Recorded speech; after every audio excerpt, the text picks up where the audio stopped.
Hello mga ka-entrepreneurs!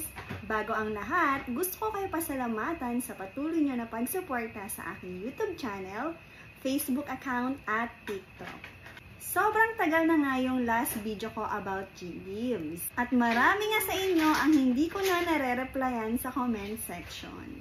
Kaya naman, for today's vlog, sasagutin ko yung mga katanungan ninyo at sana matulungan ko kayo. At magpapalambing na din ako mga ka-entrepreneurs. Kung first time mo ako mapanood at nagustuhan mo ang ganitong content, palambing naman no. I-click mo na ang subscribe button and don't forget to click the notification bell para updated ka palagi. At pa-follow na din ako sa aking Facebook page and TikTok account. So, wag na natin patagalin pa. So, let's go! So, unang tanong, hi, pwede ba to sa Lazada? Thank you! Isabay ko na din sa katanungan ni Sis Ruby. Nagana pa rin po ba to hanggang ngayon? So, ang tinutukoy nila ay yung pag-convert ng GGives to cash real time. Ang sagot, hindi po pwede. So, either Lazada o Shopee, hindi na po ito pwede. Kung maalala nyo ang video na to, at marami nga sa inyo ang nakapag-try at talaga nga naman na legit na pwede kang makapag-convert ng GGives to cash via Shopee. Pero ngayon, hindi na po ito allowed.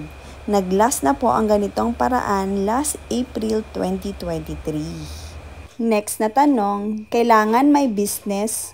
Doon siya nag-comment sa legal na paraan sa pag-convert ng GGives to cash via GPO or GCash Pera Outlet. Ang sagot, kahit wala kang business ay pwede kang makapag-convert ng GGives to cash via GPO.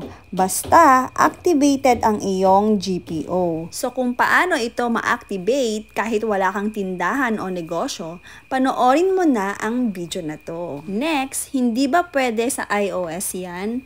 So nagkaroon ng advisory ang GCash na nag-start ito noong January 25, 2024. Pag ang gamit mo na iOS ay 13 and below, hindi ka makaka-access o makaka-login sa iyong GCash app. Para patuloy ang paggamit mo, kailangan updated ang iyong iOS to 14 and above. Next, wala po ang option na GGives. Sabi ko nga kanina, ang real-time transfer ng GGives to cash via Shopee ay hindi na po ito pwede. Next, sabi ni Kuya, balik kung uutang yung kapitbahay ko, dapat own GPO pala nila. Kala ko pwede siya sa mga customers ko dito. Sayang may GPO sana ako. Yes, tama si Kuya, kailangan sariling GGives account at GPO account. Pero heto na nga ang good news dyan. Pwede niya tulungan ang customer niya na makapag-apply ng sarili nilang GPO. For more details, pwede nyo panoorin tong video na to. Next naman, si ate na nagpapa-convert. At sobrang dami ang nagme-message sa akin na gusto nga nila magpa-convert. Mga ka-entrepreneurs, gustuhin ko man na tulungan ko kayo isa-isa, pero hindi po ako nag-o-offer ng conversion o for trade. Dahil ang pagkakaalam ko lang talaga na legal na paraan ay ang magkaroon ka ng own GPO account. Marami sa social media ang nag-o-offer ng kanilang services, pero grabe yung charges na pinapabayad nila para lang ma-convert to.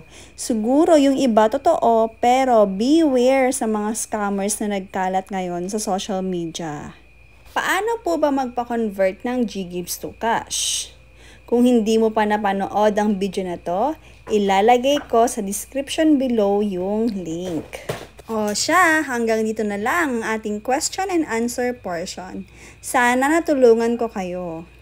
Kaya dapat nakasubscribe ka sa aking channel and don't forget to click the notification bell para updated ka palagi. See you sa next vlog. Bye-bye!